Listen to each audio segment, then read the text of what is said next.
G'day you beautiful people, welcome back to my channel. Today we're going to be taking a look at Yin. We're going to look at her stats, her scaling, and my build for her. If you want to find this video helpful, please smash that like button, leave me a comment down below, let me know what you think, and subscribe if you're not already.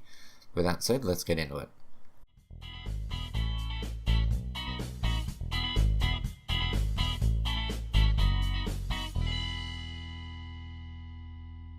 Okay, so here we have Yin. She's a Marauder, Attacker, Zoner, Elusive. She has a 9 for basic attack, a 3 for ability attack, 5 for durability, and 6 for mobility.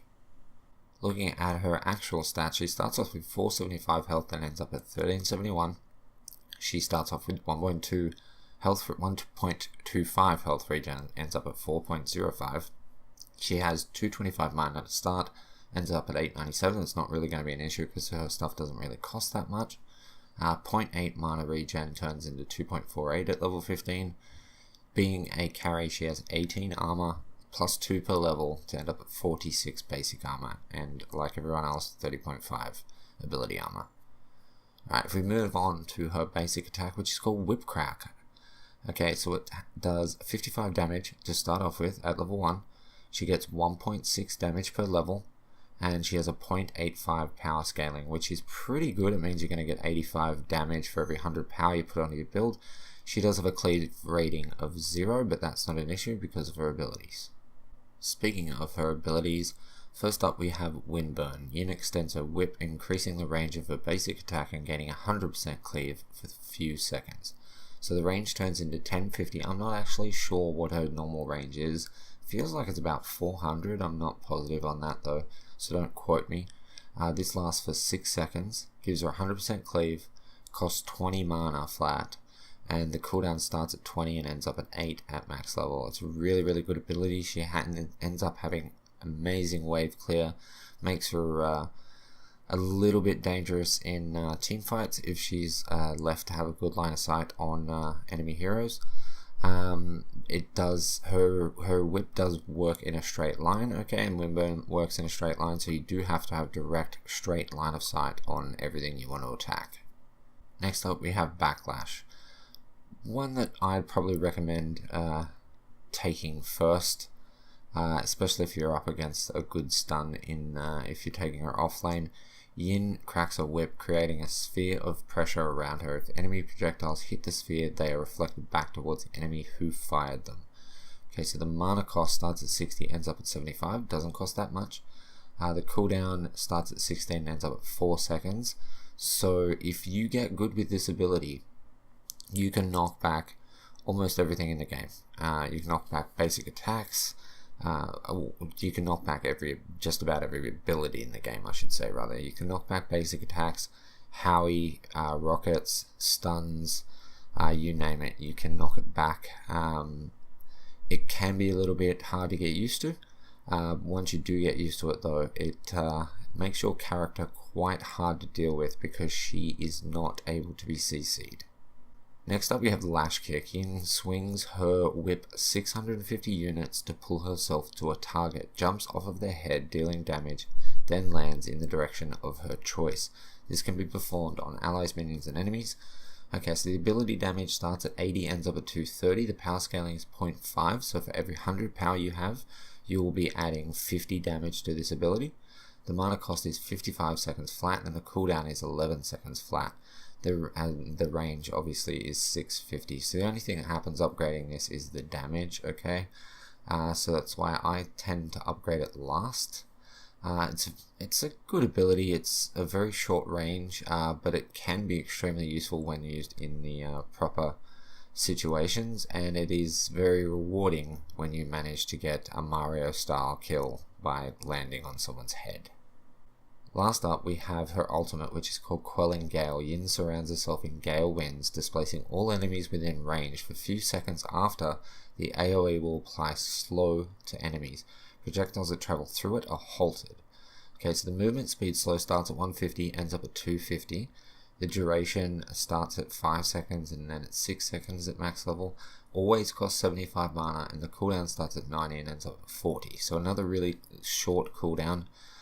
This is amazing. I don't know if it's the nerd within me, but there is something super cool about time manipulation abilities, and the way that they've gone about rendering this in game is just brilliant, in my opinion. It stops every type of projectile in its tracks. As soon as it hits it, you can have a Twin Blast ultimate hit this, and every single bullet will stack up, and you can actually knock the whole lot of bullets back at Twin Blast. Everything will get stuck in there. Stuns, Harry rockets, like we said, basic attacks, and then they just pile up and you can knock them back. This is what makes her such a great character, and clearly an expert character to get used to, because anyone can sort of pick her up and play her and do okay, but I feel like she's one of those characters where if you spend the time and you have the skill to put behind this character, you could pull some amazing things off. Okay, she's a wonderful character. I love her basic attack. I think it sounds great, looks great. The whole character design is great. The skills are just super cool. And I really, really like her. I'm probably gonna use her quite a bit. We'll get a full round out pretty soon. I'll jump on her on my alternate account at some point. I have been playing her offlane at the moment, but we've kind of been playing sweaty, very, very sweaty matches, so I might be switching that up and going back to someone else soon. But that's pretty much everything you need to know about her, except for the fact that I would say a good rule of thumb would be to, if you are in lane against someone with good stuns, go for your backlash first, okay, then windburn, okay, and then get your jump as well, and then unlock your obviously unlock your ultimate when you get it. But upgrading your ult is not necessarily a priority. Okay, it is going to reduce your cooldowns and stuff and increase the movement speed slow, but the benefits that you get from upgrading your windburn and your backlash are just, they're too great to sort of give up. So I would strongly recommend going towards them first, and then just upgrading your ult when you have to, and then obviously leave your jump till last, because all you're doing is getting a bit of extra damage out of it. There's no cooldown reductions or anything else, but that's probably all you need to know on this hero for now. We'll go in to a bit more detail in some of the matches when I play her and I get to grips with her a little bit better. But for now, we'll move on and have a look at a build. Alright guys, here we are over on the Paragon website. I'll just close that up there. We have my Yin Yindiana Jones build. I feel like it works. Alright. So we're going to be running the Warlord.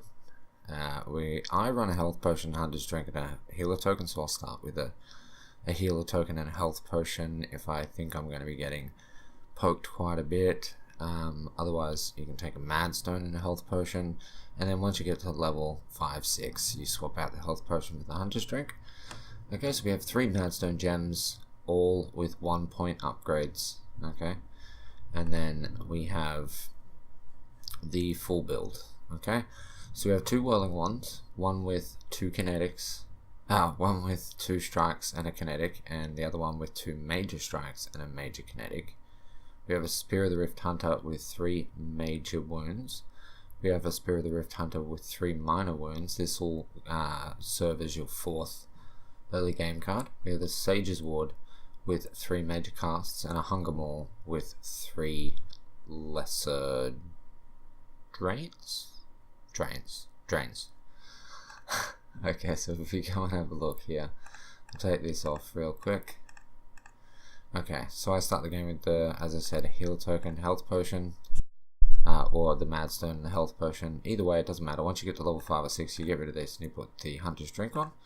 Okay, but you will end up having these 3 bad boys and this guy here as your early game cards, all minor casts or strikes and minor wounds. Okay, so by the time you get your 4 early game cards done and you say put your ward on, okay, you're sitting at 102 power, 24% crit chance, and a little bit of extra attack speed on top of your level.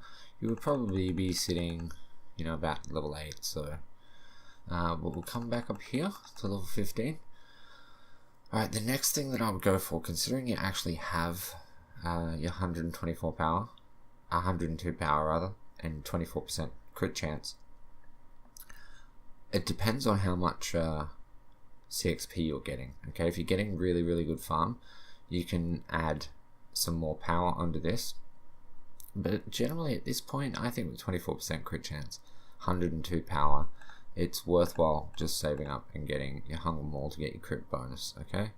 And then you still don't even need to fully upgrade this, except for the fact that you're the problem that you're running into here is that to get your next crit card to up your crit chance, you're actually going to have to drop power. So if we were to drop this, we'd go to 72 power and add this and we'd be at 78. So we kind of want to keep that for now. So what I would do is get these 2 upgrades here, potentially get all of them, but even if you're just getting that, you're still going to end up above what you were, okay? So try and work on that ward first and just deal with the 24% crit chance. You're still going to be doing okay at this stage, especially if you're farming well and you're trying to stay ahead of everybody else. But then obviously from here, you are going to want to get rid of a Madstone Gem, add your other Spirit of the Rift Hunter, work on that. You'll be gaining a little bit more power, you'll be critting pretty much every shot, 72%. Just remember guys, there's a lot of people carrying on about 100% crit builds right now. If you run 72%, you're not just going to crit 72 times out of 100. It's not telling you that you're going to crit 72 times out of 100. It means that every shot has a 72% chance, okay? So if you give someone a 72% chance, you know, to roll a 1 on a dice, they're probably going to roll a 1 every single turn, okay? So you're going to crit quite a lot, right? And then from there, obviously you're just going to take your other Madstone Gem on, put your cheap Whirling Wand on, take your other Madstone Gem off, and put your expensive one on. We're going to be sitting at 150 power, 72% crit chance, with your fully upgraded bonus, with 199.7 attack speed, extra 50 health, which is free, and your lifesteal. And the good thing about this build is that with her cleave, you're doing that much damage all at once. It's not funny. Your attack speed is pretty much double, so it's about 0.6 seconds for an attack. Okay, so over the course of 10 basic attacks, that's 6 seconds. Divide the amount of damage you'd be doing if you're critting every shot, and you're looking at about 853 DPS. Okay, so it's really good build. I like it. It's working well. Haven't played her too much, but it seems like it's working pretty well. If I come up with something a little bit better in the future, I will let you know. But that's it for now, guys. Let me know what you think in the comment section down below, especially if you do use the build. Let me know what you think of it. If you did enjoy this video, please smash that like button and subscribe if you're not already. But as per usual, guys, thank you so much for watching. I love your face, and I'll catch you in the next one. Peace.